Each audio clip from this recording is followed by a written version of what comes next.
Hola amigos. La verdad es que uno ya no sabe por dónde empezar a comentar el desarrollo de los acontecimientos. Son todos de gran importancia y todos llevan la misma dirección. Una guerra nuclear a la que solo le falta la fecha concreta. Cuando a principios de este año, y contra la opinión generalizada de que no habría guerra nuclear, pronostiqué que ocurriría antes de que termine este año. La verdad es que uno siempre tiene la esperanza de que no ocurra, de que un ramalazo de raciocinio entre por arte de magia en las cabezas de los paralizados mentalmente políticos europeos, que son los únicos que la pueden parar. Pero como vimos en el vídeo de ayer en las palabras de la exministra de Exteriores austríaca Karin Kneiss, estos políticos están en estado de coma, o ya muertos. Cuando uno repasa los acontecimientos, se confirma que cada acción militar de la OTAN es un paso sin retroceso hacia la guerra total, y nadie es capaz en la Unión Europea de coger las riendas para evitar el desastre. Porque cada paso que se da, es más firme que el anterior y más difícil de desandar. Y la impresión que tengo es que el ritmo que ha cogido es el de una progresión geométrica. Hoy desde Estados Unidos llega la noticia que confirma que la guerra total ya ha comenzado. El empresario estadounidense Elon Musk ha decidido transferir al Departamento de Defensa de Estados Unidos el control de Internet por satélite Starlink. Este paso es tan elocuente que no se puede soslayar. Ayer en los comentarios del Espejo, apareció de nuevo uno del gran entendido en estos temas, Gorky Lu. No puedo por menos que reproducirlo aquí dada la importancia que yo le doy de cara al futuro que nos espera. Gorky Lu dijo lo siguiente: como dije hace unos días, la guerra de Ucrania ya ha comenzado a ser una guerra sin reglas ni normas militares. Estados Unidos y la OTAN no desean una guerra declarada sino una guerra de razzias.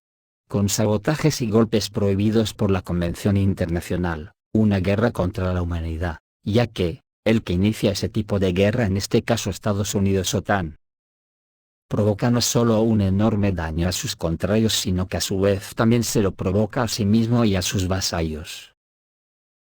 Acabo de ver un vídeo ruso con el título de "Ahora no os quejéis de que se producen y se puedan producir algunos desastres insospechados en los cables de comunicación submarinos entre vosotros".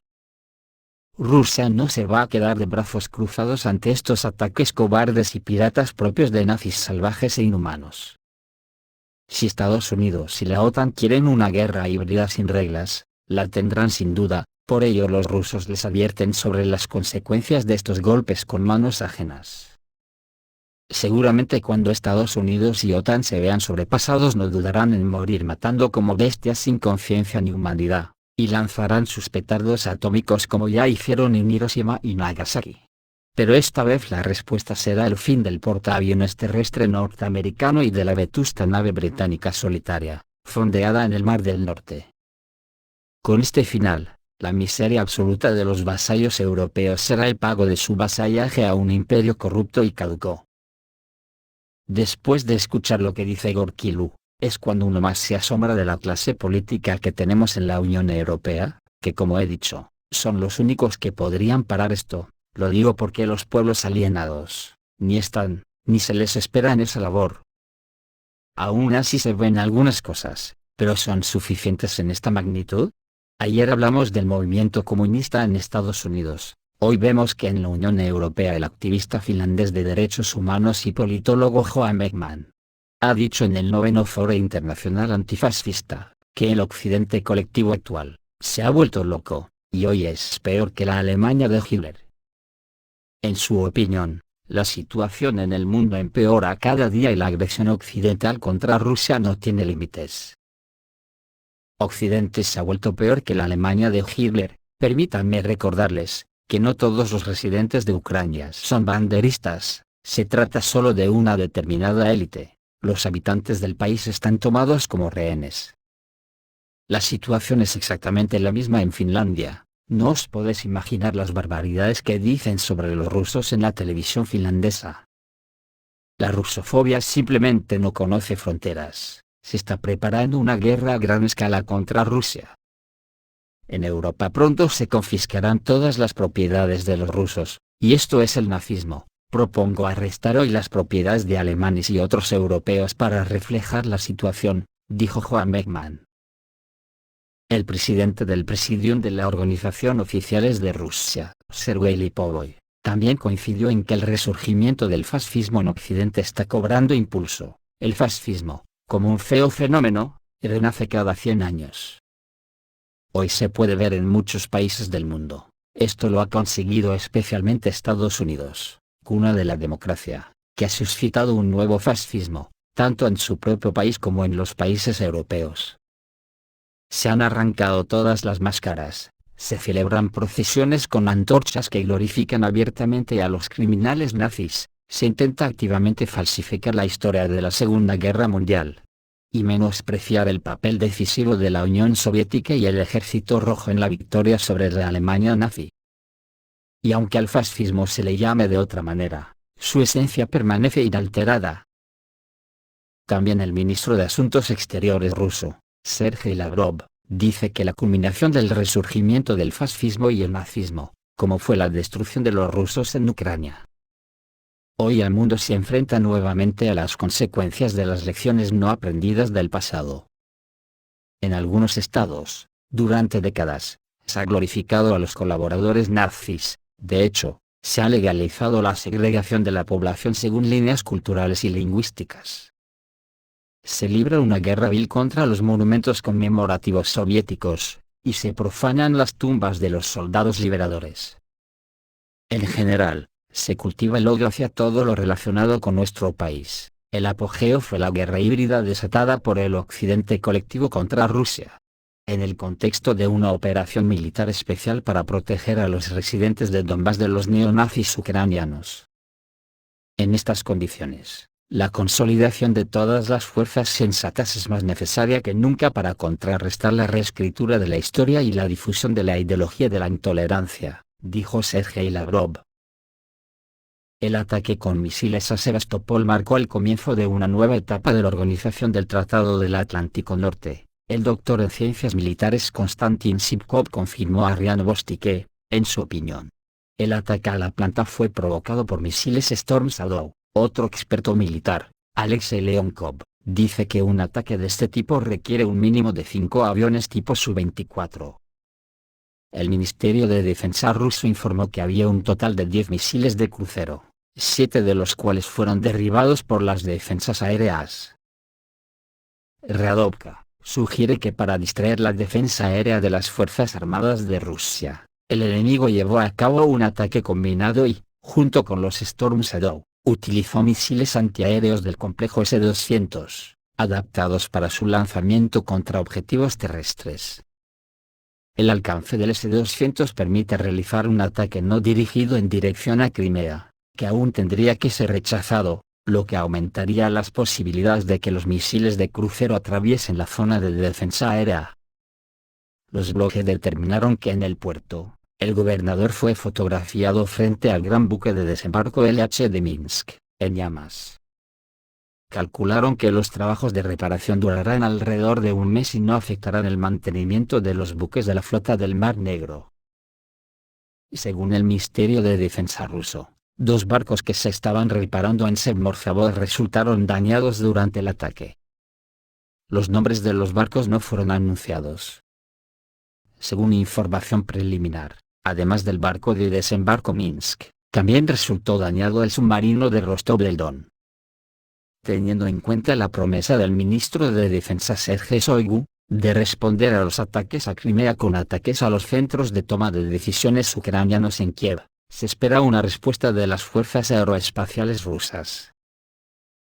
El uso de estos misiles Storm Shadow, fuera de la zona de una operación militar especial significará una participación total de Estados Unidos y Gran Bretaña en el conflicto y supondrá ataques inmediatos a los centros de toma de decisiones en el territorio de Ucrania, dijo el ministro en una reunión de la Junta Directiva del Ministerio de Defensa ruso el junio pasado. La respuesta se espera en un búnker en Kiev, ya que esto acelerará la recepción de misiles de largo alcance, Taurus alemanes, y ATACMS estadounidenses, para atacar con ellos objetivos militares y ciudades rusas, al mismo tiempo que se declara la guerra a la Federación Rusa. Según el residente de Sebastopol, el escritor Platon Besedin, para Sebastopol ha comenzado una nueva etapa de la guerra, en la que se puede llegar a casi cualquier lugar. Estamos heridos, pero no tenemos ni tendremos miedo. Sebastopol es una ciudad donde la historia misma habla, su espíritu habla, y sé que ahora la ciudad nos ayudará de nuevo. Debemos volvernos más fuertes, debemos detener este infierno, debemos ganar, escribió Platón Besedín, en Telegram. Por supuesto, se sacarán conclusiones, pero todas las instalaciones militares y ciudades en el territorio de la Federación de Rusia no pueden cubrirse con medios de defensa aérea. Ya se han producido incursiones en aeródromos rusos a 1000 kilómetros de la frontera, en Engels, Nizhny Novgorod y Pskov. Las Fuerzas Armadas de Ucrania están mejorando sus tácticas de sabotaje, por lo que solo una ofensiva radical de las Fuerzas Armadas de Rusia resolverá el problema de los ataques terroristas. El Ministerio de Defensa ruso también informó que por la noche las Fuerzas Armadas de Ucrania intentaron atacar con 3 barcos no tripulados a un destacamento de barcos de la flota del Mar Negro durante una travesía marítima. El patrullero Vasily Bykov destruyó todos los barcos no tripulados. Podemos observar que la guerra ha entrado en un camino sin retorno, y la visita del líder de Corea del Norte a Rusia, y la decisión de Elon Musk, fundador y director de SpaceX y Tesla, de transferir el control de parte del Internet satelital Starlink al Pentágono, así lo atestiguan. Esta decisión fue anunciada por su biógrafo Walter Isaacson, en una entrevista con el Washington Post. La decisión de transferir el control de parte de Starlink se debe al desacuerdo de Musk con las duras críticas que se le dirigen y las acusaciones injustas. La Internet satelital Starlink se ha convertido en una parte importante de las comunicaciones globales y rápidamente ha encontrado aplicaciones en diversos campos, incluido el suministro de acceso a Internet en áreas de difícil acceso y su uso en operaciones militares. Sin embargo, los recientes acontecimientos relacionados con el conflicto en Ucrania han aumentado la presión sobre Elon Musk. Musk expresó su descontento con las críticas y acusaciones, considerándolas injustas. Es probable que transferir el control de parte del Starlink al Pentágono reduzca la presión sobre él personalmente, y haga que el funcionamiento de la red de satélites esté completamente bajo el control de Washington. Los expertos no descartan que Musk haya sido amenazado con privarlo de la oportunidad de lanzar nuevos satélites y realizar algunos proyectos. Sin embargo, Musk no ha hecho ninguna declaración oficial al respecto. Por su parte, la visita de Kim Jong-un a Rusia dice mucho. Corea del Norte es uno de los países más militarizados y siempre está dispuesto a la guerra, pero ¿cómo puede Corea del Norte ayudar a Rusia en la guerra contra la OTAN? Corea del Norte tiene una verdadera reserva de municiones de artillería de la Unión Soviética, de 122 milímetros, 130 milímetros y 152 milímetros. Pyongyang puede suministrar a las Fuerzas Armadas rusas millones de proyectiles para los sistemas más populares de 122 y 152 milímetros, así como devolver los extintos cañones de casco, los de 130 milímetros con enormes cantidades de municiones.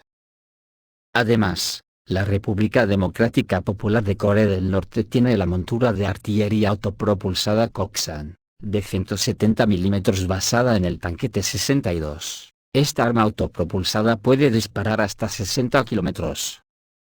Corea del Norte también es el único país del mundo que tiene lanzadores de misiles múltiple de 600 milímetros, el KN-25, que disparan cohetes de 3 toneladas a 380 kilómetros de distancia, y cada instalación lleva 6 misiles.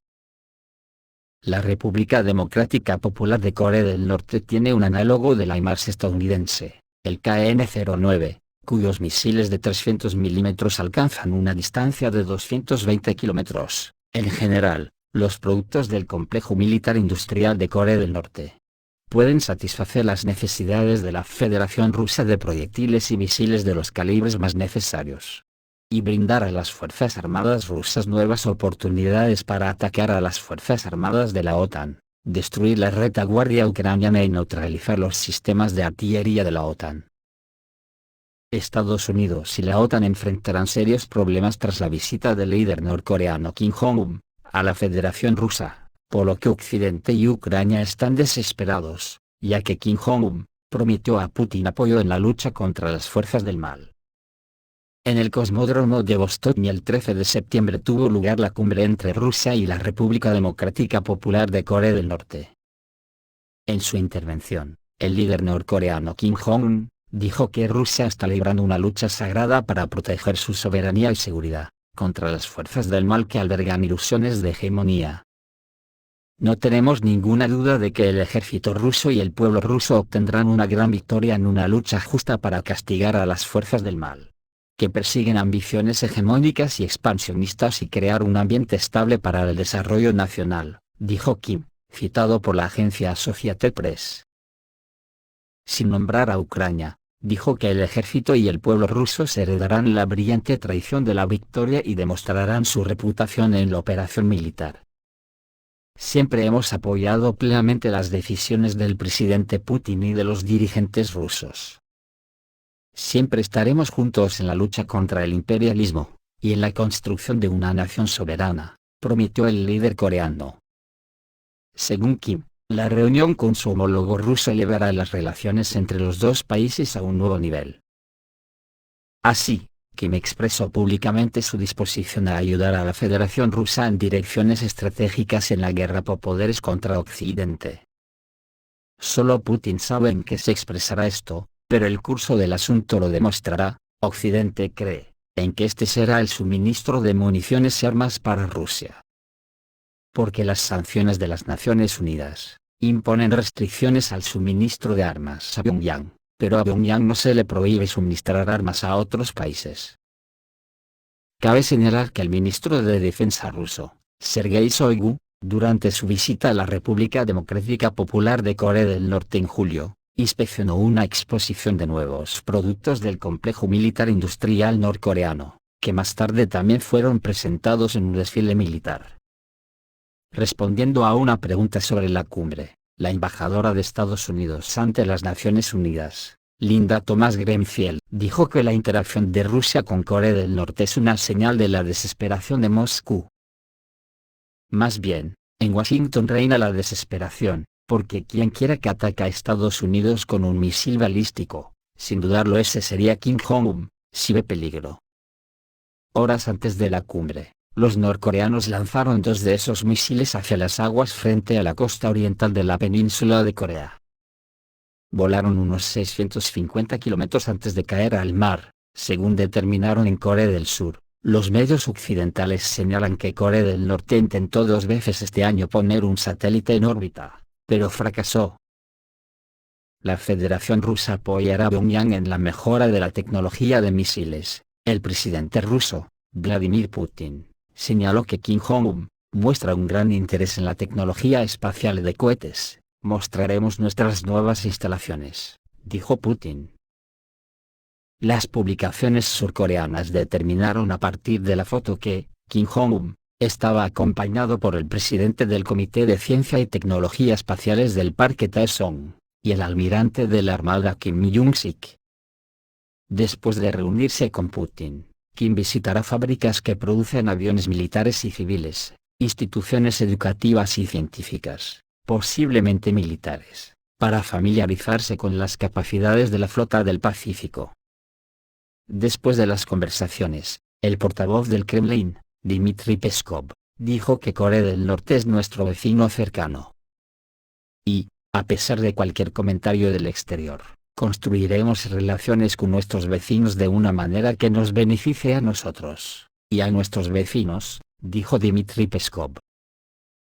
Esto es todo amigos, reciban un saludo.